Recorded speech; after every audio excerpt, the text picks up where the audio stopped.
In 5, 4, 3, 2, 1. Hey Muse! My name's Saki, and next to me is Squiddy! Say hi, Squids! I'm pretty sure I came across a shoe fetish website at work today. Wait, before we begin, wait, I was expecting something entirely different, and not a shoe fetish. I want to know how you went from there to shoe fetish. What the hell? This is what I was trying to tell you about before we got on the air. Yeah. Well, you're not gonna do it then, huh? Oh, I'm going to do it okay. Later on when the moment's right. Okay. Yes, I had to get that off of my chest and keep the streak going. Well, anyway. He's always catching me off guard. But anyways, so welcome back to our wonderful every Tuesday night drawing, stream, recording, session, whatever you want to call it. The Gillicuddy. The Gillicuddy. What? Anyways. We've had an eventful week, so to speak. I'll say. Yeah, 2016 is not getting any better. Can we agree on that, Eric? Can we agree that 2016 is not getting any better? I saw an email that said that the rest of 2016 is canceled. If I could just punch a hole in the time-space continuum to make that happen, I wouldn't complain. Well, we've dealt with attacks on France. We had the Nice attack that killed, I believe it was 85, if I'm not mistaken. I think 85 or 87, which was the final count, and over 300 people injured. But by the way, they were celebrating Bastille Day, which is it was a national independence day for France. We had that attack, which was claimed by ISIS. We had another shooting against cops. This time it was a little bit. It was in Baton Rouge, Louisiana. 3 cops were killed. 3 others were shot. Suspect was dead, and then they found 2 others. I believe they were interviewing 2 others. We've had the Day of Rage for Black Lives Matter.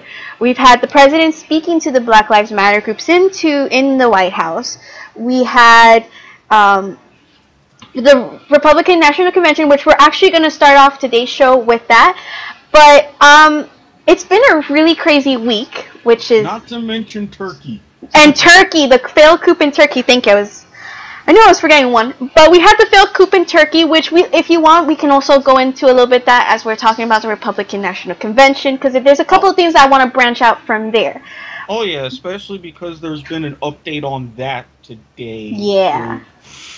So, crazy week. Crazy is just an understatement. But to give you, that's going to be probably the hands down, at least for pop culture. There's not much really going on in the sports world.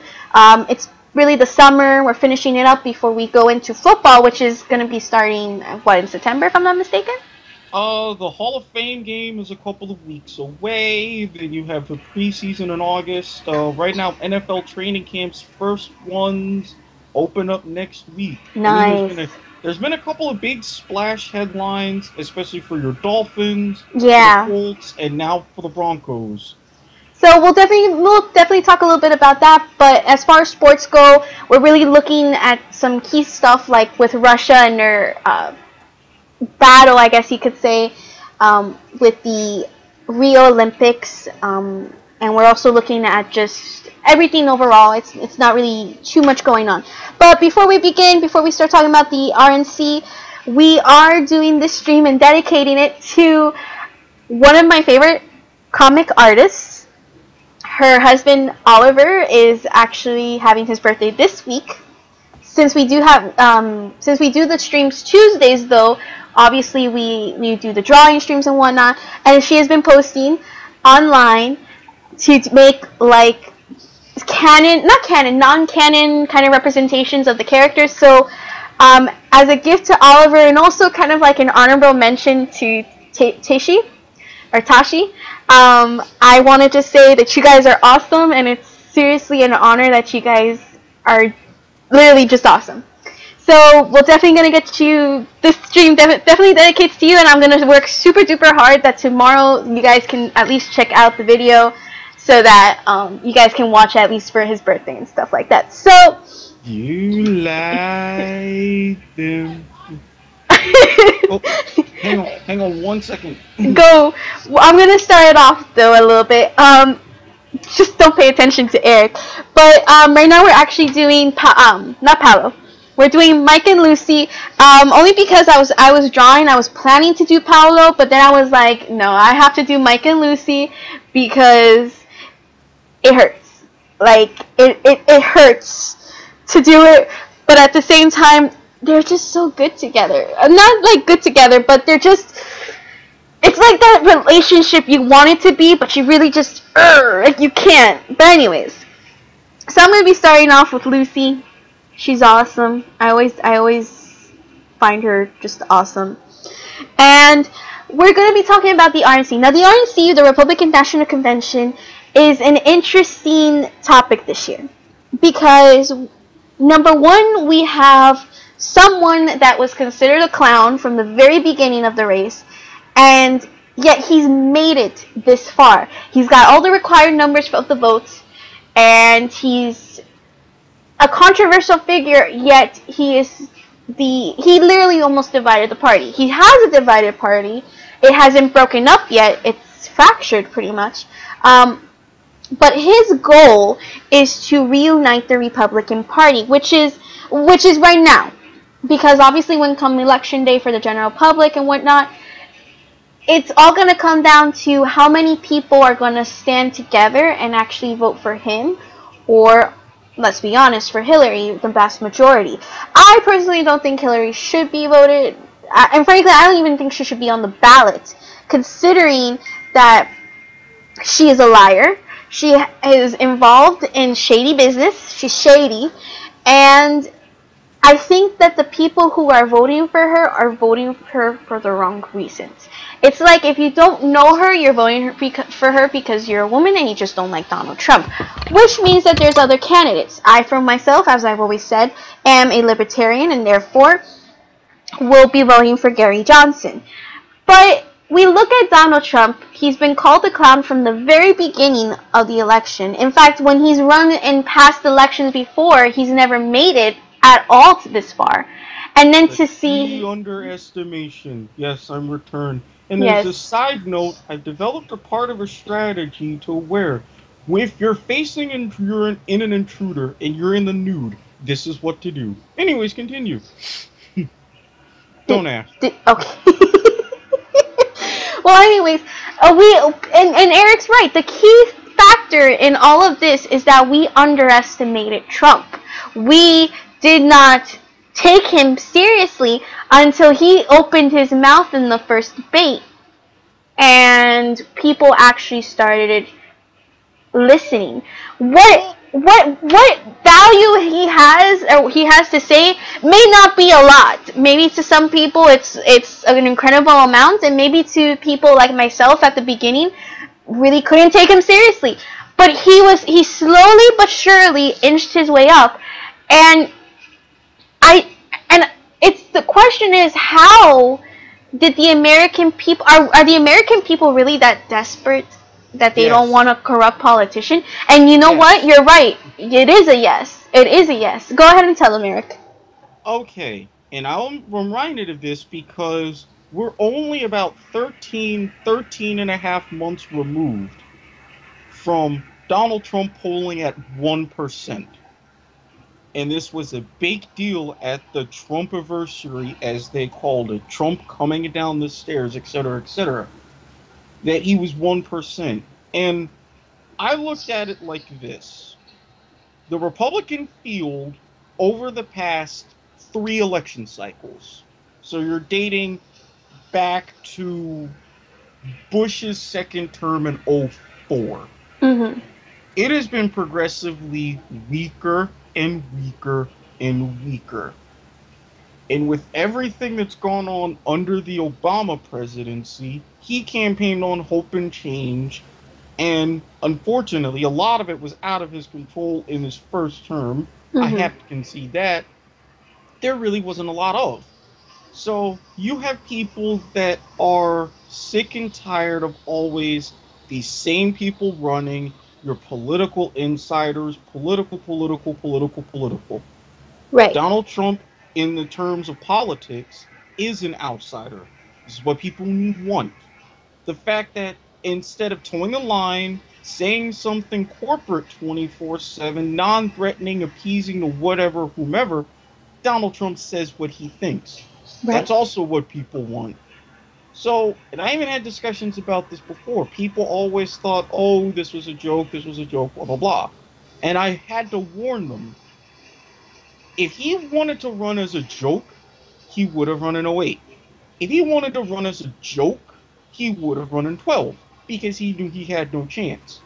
Donald Trump particularly picked this election because he knew the storm was brewing and the time was right for him to win.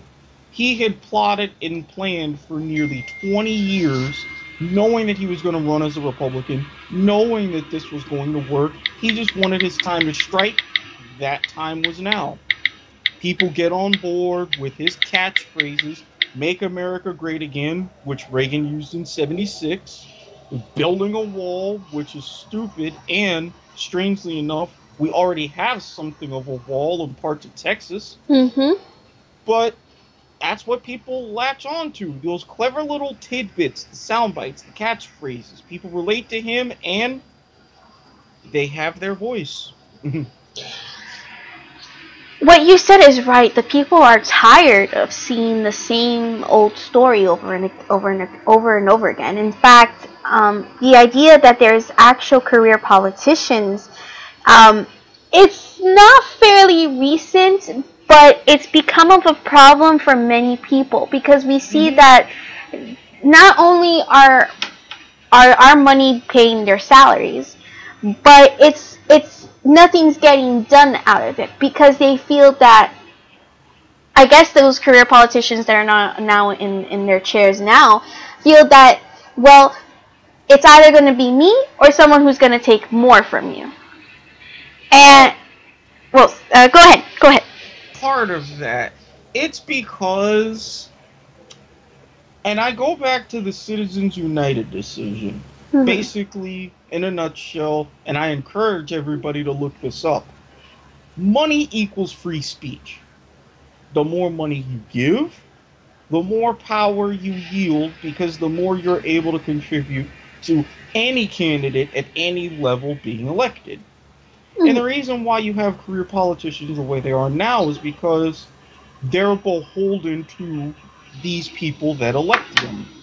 And it's not the common people like you or me, it's all of these big corporations. They get the people who they want in office because they know they pick people they're going to look after their interests and don't give a damn about anybody else. That cycle keeps on going and going and going, and that's part of the reason why now you look at a presidential campaign, you got to fork over at least $1 billion. That's true. Some as high as $1.5 billion. That's Where very is all true. of this coming from? And it's either coming from sponsors that obviously are political favors for many of them, and it's also coming from us because we're putting in the support. Yes, and that's the thing. With us, you look at individual contributors, there's a strict election laws and regulations that we have to follow. We can't give too much. But, say if I was giving it under the guise of an LLC, or instead of directly to the candidates, say a super PAC, which is a political action committee that technically, in air quotes, doesn't have any direct ties to the candidate. By law, they can't. But let's all be realistic here. We know where that money is going, and it's less accountable for it. So if you or I were to decide to donate $10, but you have someone like the Koch brothers who can fork over $900 million, who's going to have more say-so? The 9 million. Oh, 900 I got math right! I got math! Now, let's hope it doesn't sneak up on you on your next driver's permit test, but that's beside the point. I'm sorry. I actually got something right, though. and it didn't confuse me. But you're right though. People are that obviously, if you're going to get the amount of money that you need to be elected to that position, unfortunately these days, you're going to go with the person that's offering you that amount of money. The amount of money that takes for you to actually be in that position.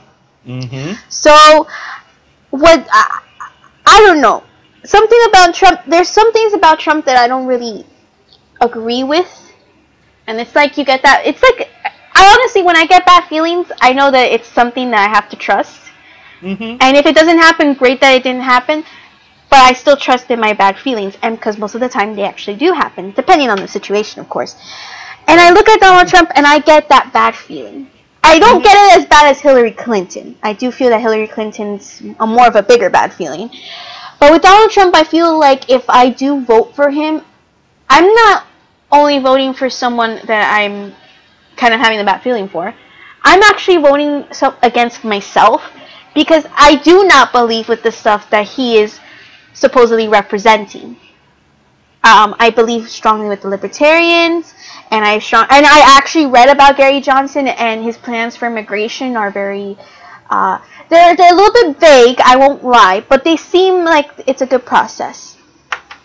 Yeah, I was tempted to vote libertarian, but I heard some things about their convention and what happened.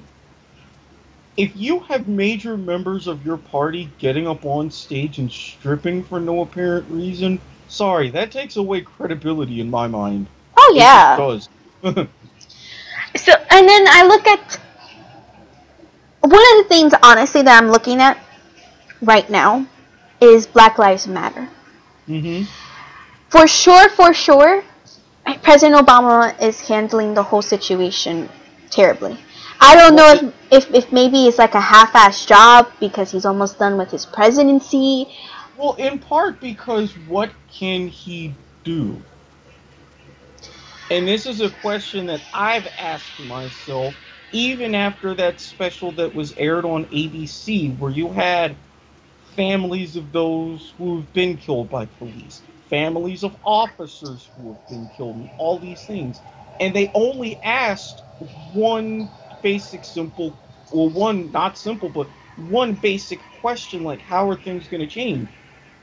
The man has been president ever since January 20th, 2009. So you're looking at 7.5 years. 6 months from tomorrow, he's gone. Yes, part of it is because he's 1 foot out the door, but realistically, what can he do? And it upset me in that special because why is it being featured? Why aren't you going after the media? Why are you stopping from pushing certain narratives, etc., etc.? I can track down who to blame for all of these things. Right. And it's not Obama, just like it wasn't Bush or Clinton, to the aspect of, are they really going to take this on? Because they would upset so many apple carts that have supported them. They're bought and paid for just like all the other presidents. You really start looking at fundamental change, you're going to piss off heads of media that have supported you. You're going to piss off top donors who run private prisons that have supported you. That's just how it is. It shouldn't be. That's what we really need to start with fixing it. But I just don't think taking a side still is an answer. Because, No. I do feel that that's what he's been doing. Now, is he taking the same side all the time? He's not. That's another thing that he's doing wrong. I feel that if you are going to end up taking sides, which you're really not supposed to do, especially if you're an elected official in such a high power office, then I don't think that you should be switching back and forth sides. Before the shootings in Dallas, what did he say? He talked about Black Lives Matter and supporting the idea that police brutality should stop and that it's disgusting. And the way he said it, it was said in a way to incite violence. Even though he didn't mean it, it incited violence. And then we had the shooting in Dallas. the shooting in Dallas occurred. He then went in and he also said something about the Black Lives Matter, and it's still incited violence. We see this group shouting in New York, what do we want? Dead cops. When do we want them? Now. And then you also see them chanting, pigs in a blanket, fry them like bacon.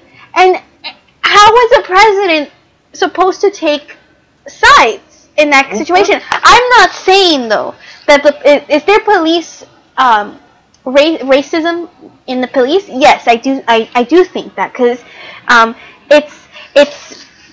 it's common, and it's like that article you said, and it makes sense. It all depends on where the area is, what's the circumstance, even politically, because those chief officials, those chiefs and officers have some form of political elevation and aspirations, and that stem from their positions as police officers, attorneys, etc., etc. But that doesn't mean that we have to literally wage war against the police. That doesn't mean that we have to take innocent people who are trying to do their job in protecting us, the citizens, from literally killing each other. Okay. I'm going to stop you here because of one thing, and you mentioned it. I really don't think Obama's remarks have incited the violence, and here's why. First of all, he hasn't taken a real side. He hasn't wanted to. He's been as political as he's had to be because he's the president. And as I've mentioned before, you look at any group stretching anywhere from, in weird me throwing this out there, the KKK, or Islam as a religion, any other religion group, any sort of thing that is based upon a certain ideology. Every group, recent memory, seen it with the Tea Party, you saw it with Occupy Wall Street, you're seeing it now with Black Lives Matter. It is hijacked at some point by ideological extremists. While you have a group of people, a very significant group, that have a set thing of goals and ideals to be peaceful, you have those that have a violent mindset that are going to turn to violence. And they're going to warp the main beliefs of the group to push them towards violence. And this is something that's really going to make you noodle. Look at all of the information that has come out, in part with what happened in Baton Rouge, but really what happened in Dallas. There was no connection to Black Lives Matter to any group whatsoever. This was just one person or a group of 3 people, depending on what you hear, that had a lot of training, and were planning this for about 2 to 3 years, complete with manifesto and everything. These are the kind of people that would infiltrate a group like Black Lives Matter to push them towards this violence. In Dallas, the genesis of that was before even Black Lives Matter existed. And that, if you do the research on that your own, the media wasn't quick to tell you that. You look at all the coverage, CNN, MSNBC, Fox News, pick your poison, of any of the domestic ones. They never mention things like that until 2, 3, 5 days later, at minimum. They were quick to push it out and saying, oh, well, this was because of this, and this happened after these shootings and killings, etc., wanting to incite those same things. You're already tapping into violent people to really get them at their peak. That, to me, is a more significant problem than anything. You already have people with this mindset taking down what are great, sensible groups. You already have these people that aren't affiliated with this extreme ideology of their own, why are you going to stir the pot? This is what happens when you do. I have my feelings against Black Lives Matter, and I've actually mentioned it many times in the past, in past episodes. I just feel that there's got to be a stop. And you know what? Call it cliche, but Alexander Hamilton, in his Federalist Papers, I read one of them. I don't remember which number it was. I think it was 84, if I'm not mistaken.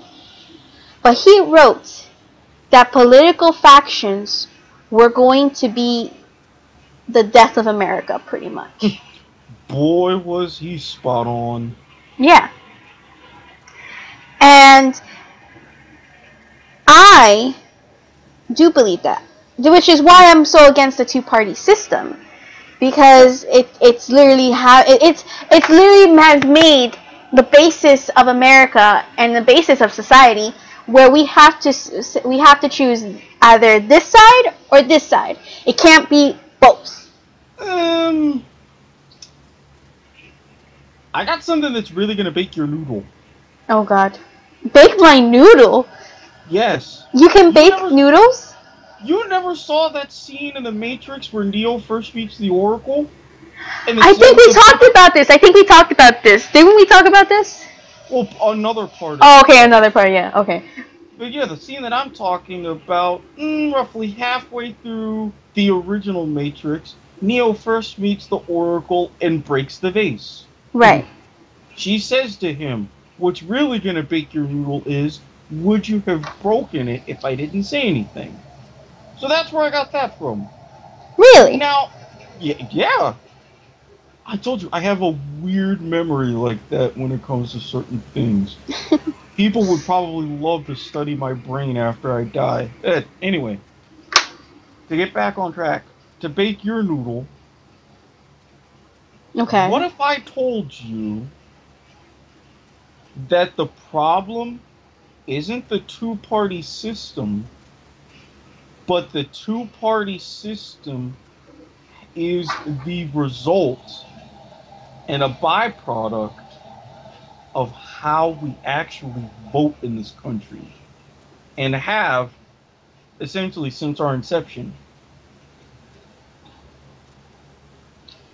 Wait. You're saying that the two-party system is made because of how we vote? Yes. Explain the part of how we vote.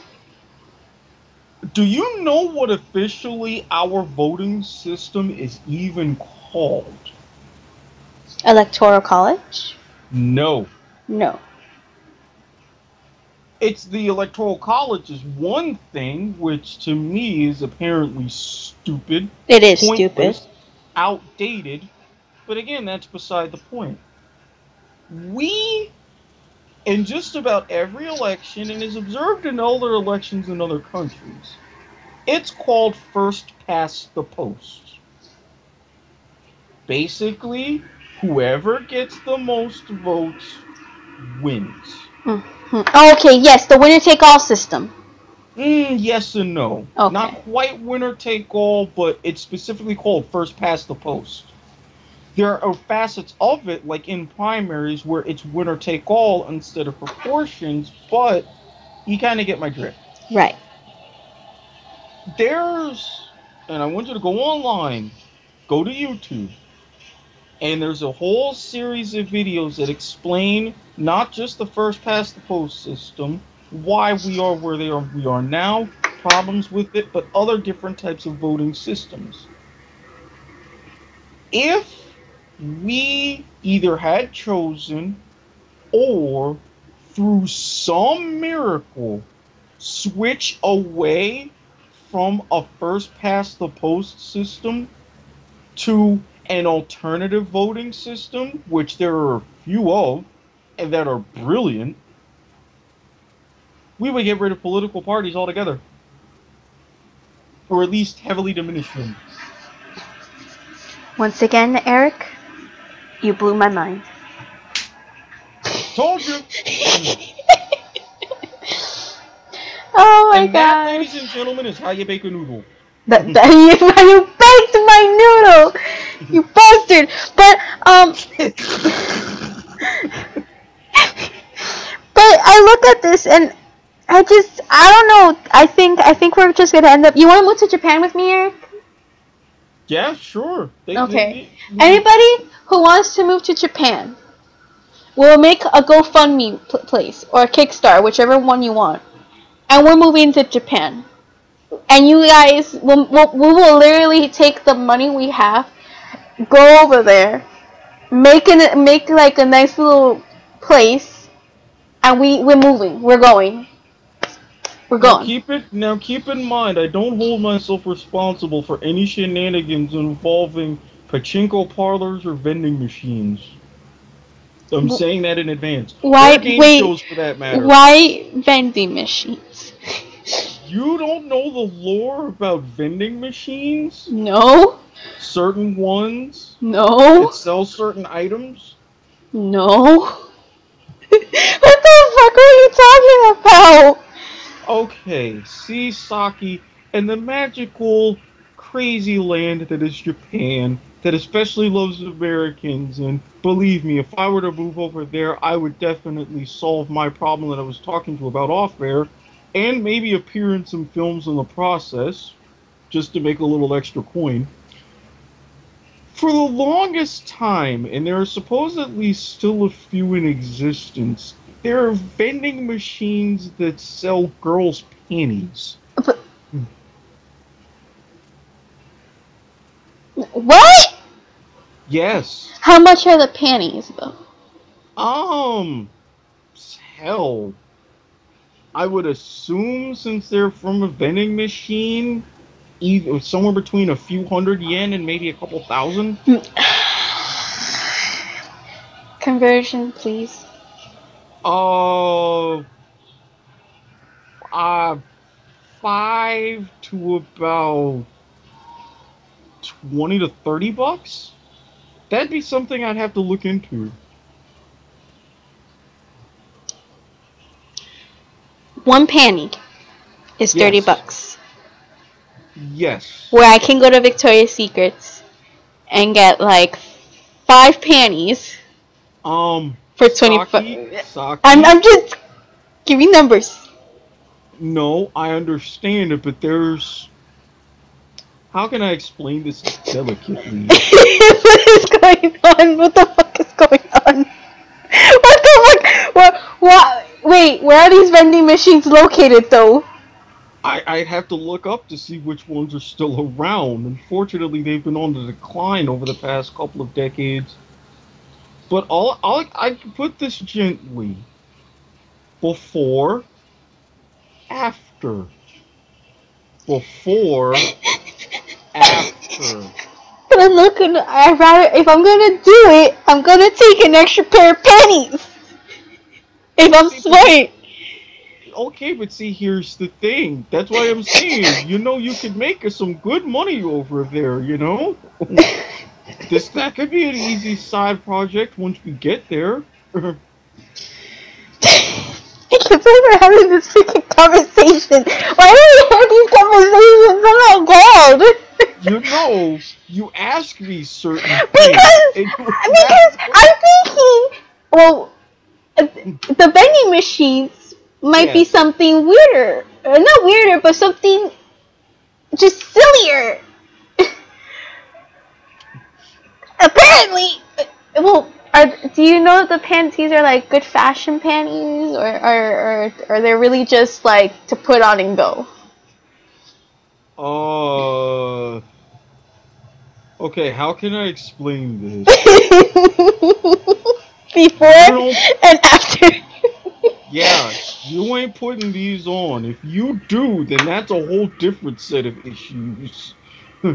I personally wouldn't recommend it, but if that's what you're into, more power to you. I'm not gonna judge. I'm only asking because, I mean, $30 for a pair of panties. Yes.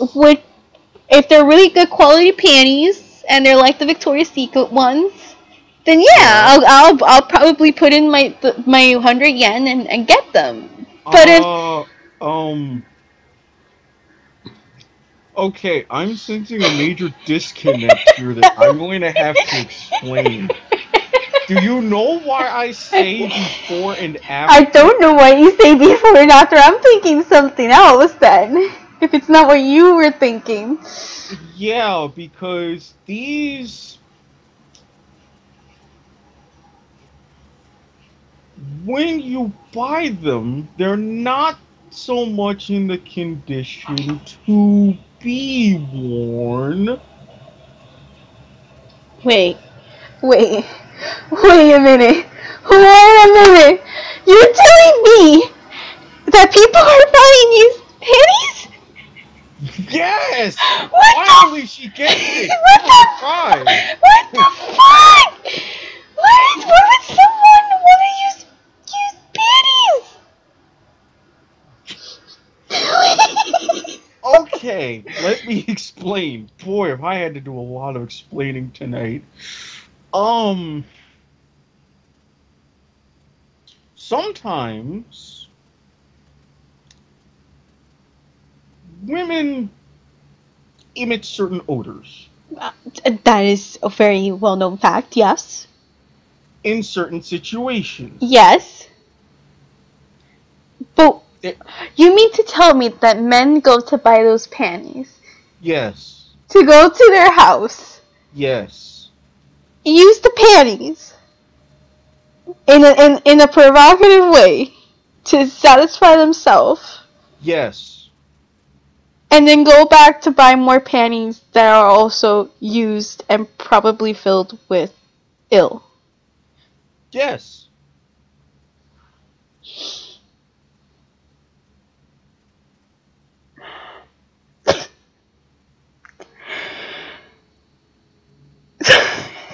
This is why I say if you shop right, you could do this and make quite a significant profit.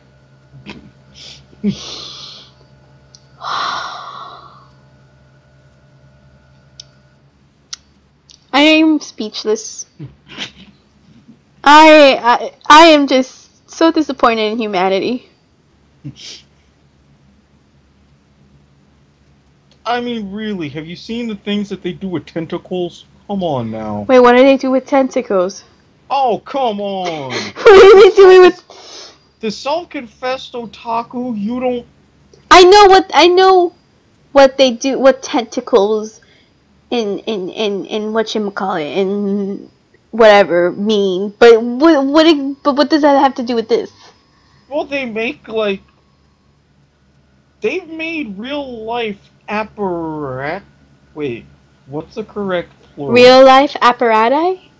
Yes, I was wondering if it was the changing it to an I or using the ES. Yes, real life apparati that resemble tentacles. I'm not gonna lie, I've actually seen those like in Mm-hmm. videos. They're not. Mm-hmm. They don't. Japan, you got some kinky stuff going on there.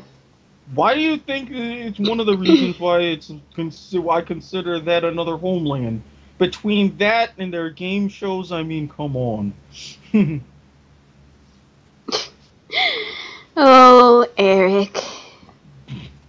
Again, you're the one that opens these stores. I just walk through them. Going back to straying away from that. Donald Trump chooses Mike Pence as his vice president. Your thoughts? Is it smart? Is it? It's pandering. If you look at all of the data that's available right now, it's going to be decided by the Midwest. And believe it or not, it wasn't entirely his choice for Mike Pence. That was a major decision that came from his family. You're saying that Donald Trump's family told him pick, Mike Pence? Correct. Oh, absolutely correct. But don't you think that was a smart idea? Yes, but for a variety of different reasons. Number one, if it really is going to be decided by the Midwest, you picked an Indiana governor. Mhm. That's going to carry a lot of states. That's a Mhm. plus. And if things that are true that I've seen and I've had discussions about with my mom, who's, bless her heart, she was a nurse for nearly 50 years, she opened my eyes to something. And Mhm. this typically hasn't been questioned. What is his health, both physically and mentally? She opened my eyes to a lot of different things that are going on with him, both in a medical sense internally and in a mental sense, as I mentioned, showing signs of senility. And if this is true, you're pretty much, it's like drafting a backup quarterback for someone who's very injury prone. So you're saying that something's going on with Donald Trump? Yes. And that he And chose Mike Pence because it's no, like Mike Pence is the person to for the Republicans and stuff like that? Or yes, someone who could easily, worst comes to worst, trust worst on? case sense apocalyptic scenario, not just trust on, but could step in and be president. And Mm. again, he didn't even make this choice.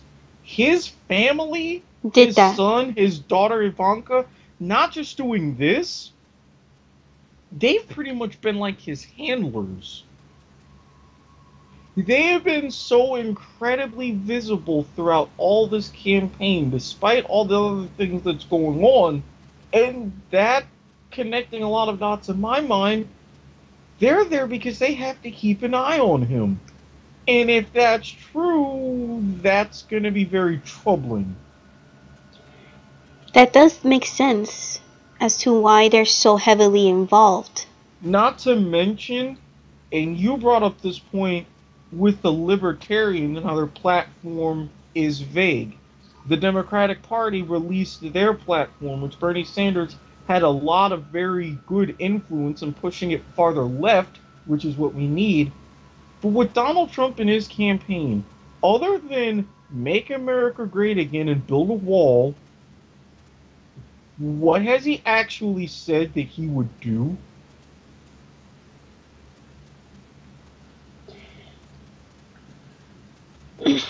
So you think that if he by having Mike Pence on his ticket, he is not the Republicans don't have to give up their, I guess you could say, spot to the Libertarians or to any other third party.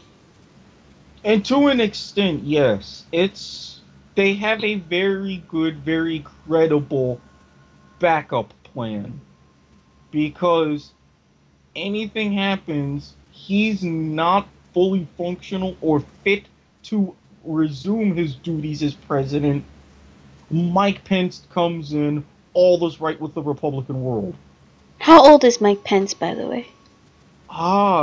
He. My guess would be he is in his 60s. Donald Trump I'm is in his. I'm going to confirm that right now. Go ahead and do that for me, please, because Sure. if he's relatively younger and is more healthier and et cetera, then that is more probable cause to believe in that. Um. Okay. All right. So he's got his law degree the same year I was born. That was interesting. Yes. Blah blah blah. No, he's actually even younger than that. He's only 57. Just That's turned 57. that's exactly then why. Mm-hmm. So.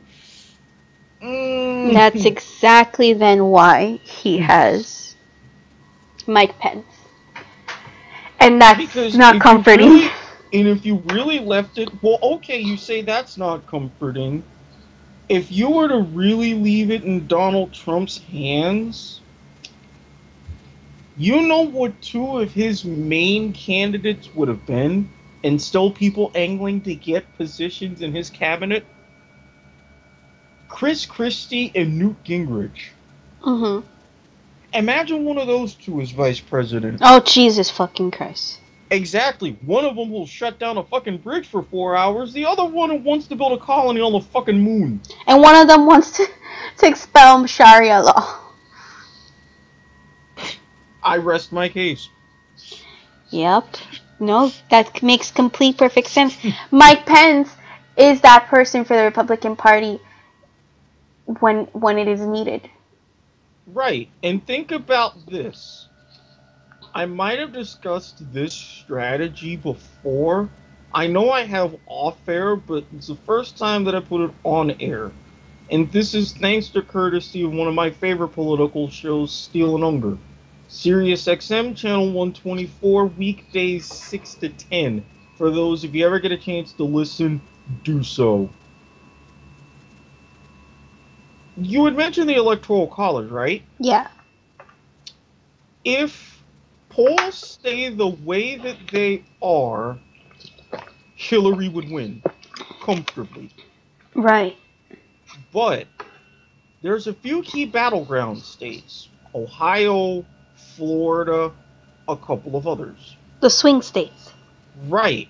Now, this is a scenario, I admit it is a bit far-fetched, but given the events of the past year, everything is on the table. You have Mitt Romney. He ran back in 2012. Right. Say he runs again, but only in the state of Utah. That's the only place where his name is on the ballot. He wins Utah handily. He gets those electoral college votes. If you're looking at about a 5% difference where Trump would take Florida, Ohio, Virginia, and I believe one of the Carolinas, Hillary gets all of her states, Trump gets the rest of his. Do you know what that would create? Anarchy. Not quite anarchy. A tie. The first ever electoral college tie in history. So I bet you're asking myself, hey Squid, what happens in the case of a tie? What does happen? Then it goes to Congress. Congress is a Republican dominated. So what would they do? They're gonna choose. What? They would choose Donald Trump, not because of Donald Trump, but because of Mike Pence. Wrong. No. They wouldn't even choose Donald Trump. They could pick any Republican they wanted. So they could choose Kasich, they could choose Jeb Bush, they could even choose Ted Cruz. Correct. Oh my god, we're so fucked. And all of the people, because remember, you've got a lot of Republicans that hate Donald Trump. You don't think that enough of those would carry enough sway and pick someone reasonable? Or someone even closer whose name that you've heard of for about a month or two, someone who ran alongside Mitt Romney, someone who's the current Speaker of the House, Paul Ryan. If the Republicans wanted to, they could easily pick him. Problem solved.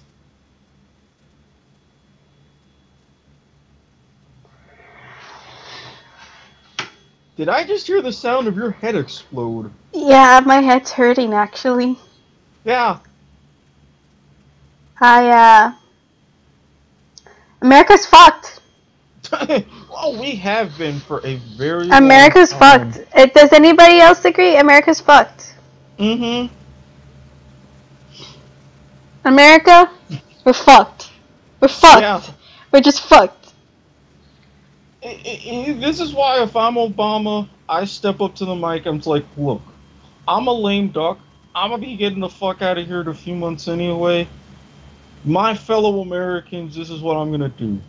Weed, I can't completely give it to you legal because I know assholes would mess that up, but here's it. It's decriminalized. If you need it medically, it's legal. Tax it, do whatever the hell you want. I don't care. Recreationally, it's decriminalized. You want to be stupid about it, you're still going to pay a ticket. Whatever. Prostitution, yeah, it's legal now. Trust me. You got extra money, you have regulations, licensing, make sure the women are safe, make sure you're safe, everybody's on the up and up. Yeah, all of this, like, war on drugs, war on terror bullshit, yeah, it's done. Our guys are coming home, we're staying out of other people's problems, and yeah, y'all go ahead, drink, smoke, fuck. You're welcome. Obama out. And just walk away. Obama out. He out. He outie. He outie. I would. That would be my last speech. You wouldn't hear a word from me. Then January 20th, I'm packed up, gone. Either staying in D.C., off to Chicago, off to Hawaii, and one of my last shots would just be blunt my mouth, giving the finger, just bye. Y'all have this now. My mind's broken. I hope. Mr. President, if you're listening, I know about the Troom Gang back in '79. It's okay. I'm right there with you. You ain't got no problem with me. You want to leave a legacy, just take my advice. If you want to pay me, you can. If not, I don't care. We're good. We're good our way. We good. Oh my gosh. I'm just stunned. This is why you don't give me too much time on my hands. I know. I read these kinds of things. I know. I don't have my water colors. Where's my water brushes? I need my water brushes. I'm trying to get my water brushes. My head's actually hurting from all of this. This is And yet people wonder why I deal with sports. I don't want to break people all the time. I really don't. Well, you broke mine! How do you feel about that? This is why I can't have nice things. Is it? No, wait. No, is it watercolor? Fuck, no. How do I get my water brushes? Give me my water brushes! I want my water brushes. I don't have them. Yes, you do. Yes, you do. Where would I put them? I just want to say, up your ass. No. At least, well, okay, let me rephrase. It wouldn't be mine. I'll say that. Whose would it be? Well, needless to say that I would have willing participants, and, yeah. Especially if, my friend comes to town, there's been discussions.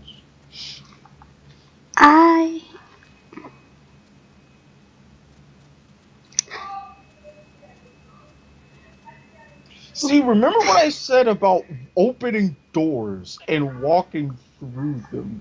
This is what I do. How can I get my water brushes? This sucks, because I don't have them. I have to download them again. Oh well, looks like I'm going to just have to color it the regular way. I am just stunned.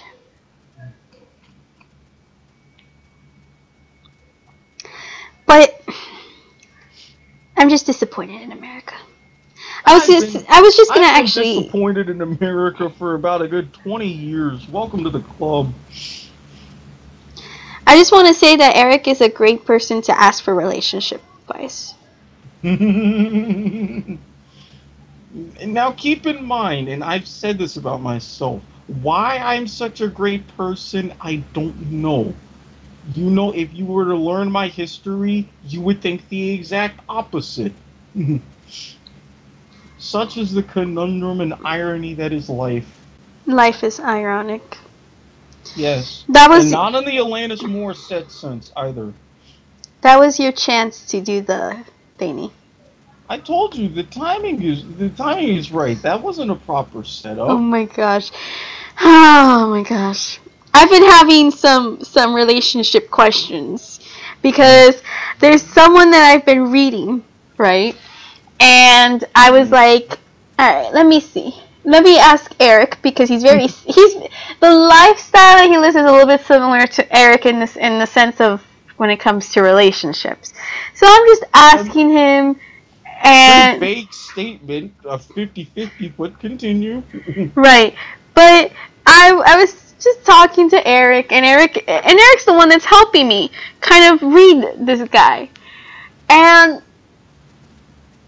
it's been working so far. It really has been. As you like. No, it doesn't go like that. You know it doesn't go like that. You know it doesn't. How many years since I've seen that movie? And the main thing that I remember is William Shatner and everybody in Texas carrying a gun, including a florist. Come on. It goes, I know you like me. I know you like me. You wanna kiss me. You wanna kiss. Okay, but you missed one part. What did I miss? You wanna date me? Oh my gosh. Anyways. Even when I have the perfect setup in mind, you just go when that happens. Yeah. Tisk, tisk, tisk. I forced it out of you. Now you know. This is going. I'm gonna remember this come impending negotiations. Oh my gosh. You know that your negotiations are not going to count because I had to do it for you. Oh really? Oh really? That's how you're gonna handle this, huh? Yeah. We'll see about that. We'll see. Yeah. Remember who's the one that actually was able to finish it and get it right? You.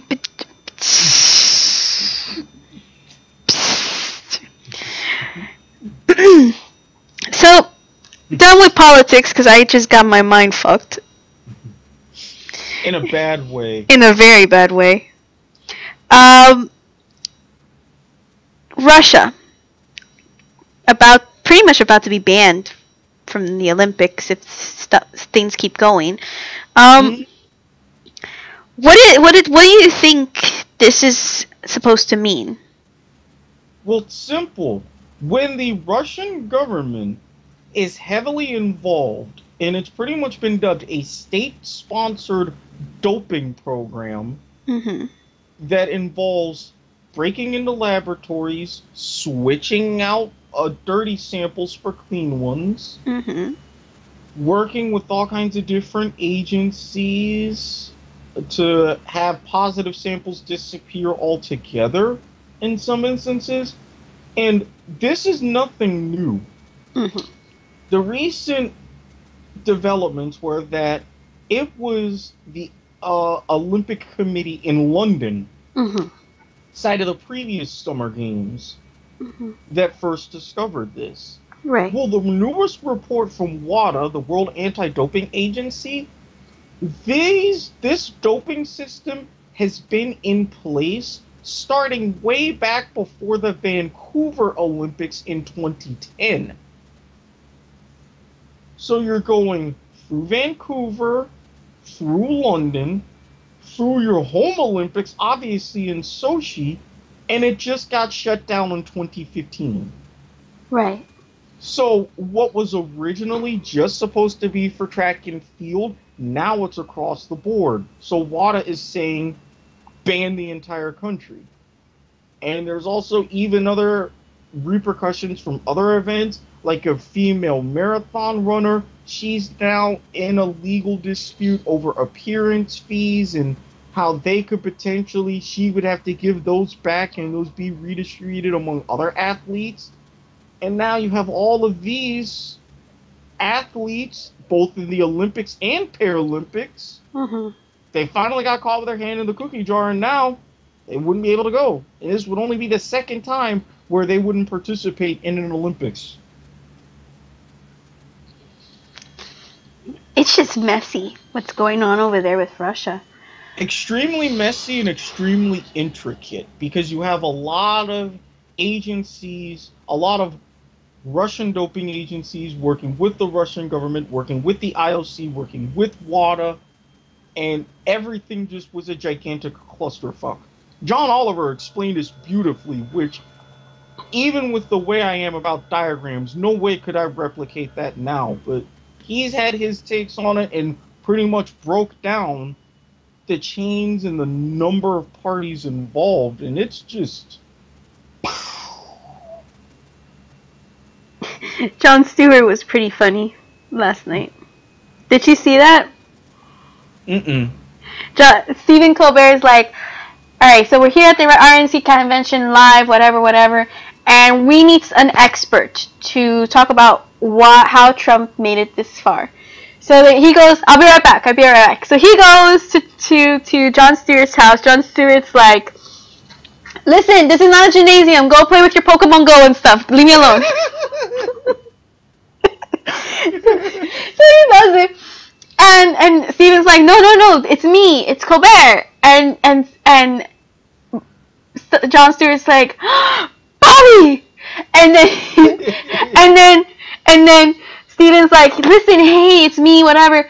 You know that there's the Republican National Convention, and Jon Stewart's like, listen, that was 4 years ago. It happens every 4 years, right? The last one was 4 years, whatever. He tried to like shrug it off, and Colbert's like, no, but it's now, it's happening now, and Jon Stewart's like, listen, that was the old Jon Stewart was into politics. The new one, like something about keg and jerky, something like that. And then Colbert's like, but we need you. And Colbert's like, sorry, Stewart goes, oh, but I'm sure Jeb Bush would be a fine president, whatever. And Colbert's like, it's not Jeb Bush. John is like, what do you mean it's not Jeb Bush? and he's like, Jeb Bush is not the Republican nominee. And Stewart goes, wait, let me take a sip before you tell me. Let me just take a sip. He takes a sip, and it kind of like leads up to it, but Colbert comes out and says, it's Donald Trump, and he spits out the drink. And Stewart's like, wait. The guy that filed for bankruptcy in 98, it was in 96, 98, and then Colbert's like, and 05, and 09.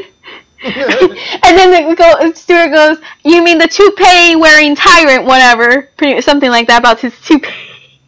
The Apprentice, that guy. And Colbert's like, yeah, that guy. So they kept going back and forth, and Stewart's like, that guy. And Colbert's like, yes, can you come so that you can talk about it? And he goes, 1 second. And he starts like making weird noises like, I don't know what to say. And then Colbert, for some reason, switches sides, but Colbert comes out as if like him and John have been living together, type of thing. And he comes out with a sword and a Captain America shield. And the Colbert is trying to tell the other guy, now no longer being seen, but that Jon Stewart is no longer into that anymore. We're fine, whatever. But Stewart says it's not Jeb Bush, and he gives him the drink, takes the sword, and Colbert starts to drink it. And says, "What do you mean it's not Jeb Bush?" And he takes a sip, and Stewart says it's Donald Trump, and he gets spit in the face. And Colbert is like, I gotta go fix this. So he takes his sword and a shield, and Jon Stewart's like, call me if you're gonna be late. And then he goes, this is some really good urine. Because it got it was too funny. Oh my god, I gotta find it. You gotta watch it. It is too funny. It is just hilarious. I was really like just cracking up. I really was. Oh my gosh. And what's so funny is that it's true. Nobody thought it was that guy. Oh yeah. Trust me. Another homework assignment. Go online to the Daily Kos. KOS. Yeah. Look for Tom Tomorrow. This Modern World. Read those comics. I will just give you 3 words. The Incredible Trump. That's all I'm going to say. Oh my gosh. That is just too funny. I'm almost done here, which I'm actually kind of happy because I'm actually starting to get a bad headache. Yeah. See, this is why I wanted to mention those other things that I had on my itinerary. I know. I had to talk about Donald Trump because nobody can fucking believe that it's him. I can. I could. Well, yeah, you called it. You called it. You called it.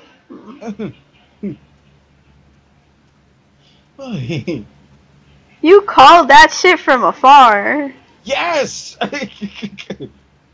And then everybody was like, "Oh, well, this, and that. He's only kidding." I was like, "Fine, you sit and see what happens." And it happened. It's happening. It is happening. It's happening.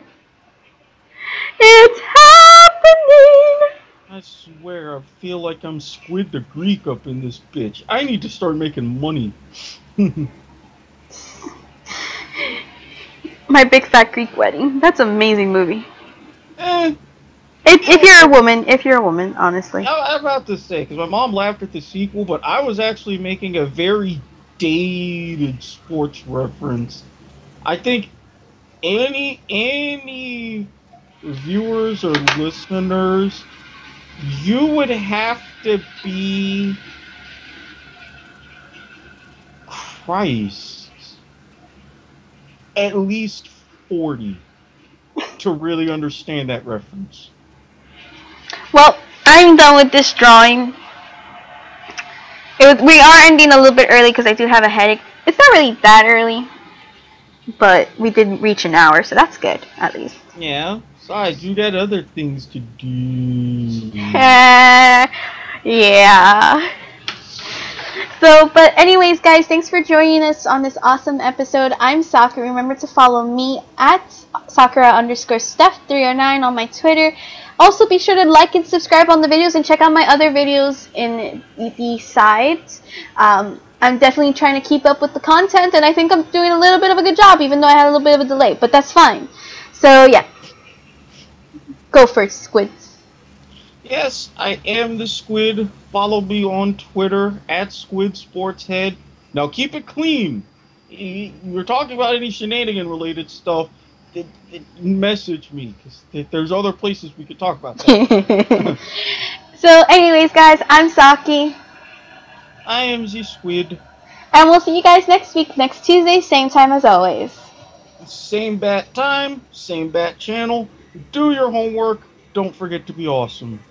Bye, Muse.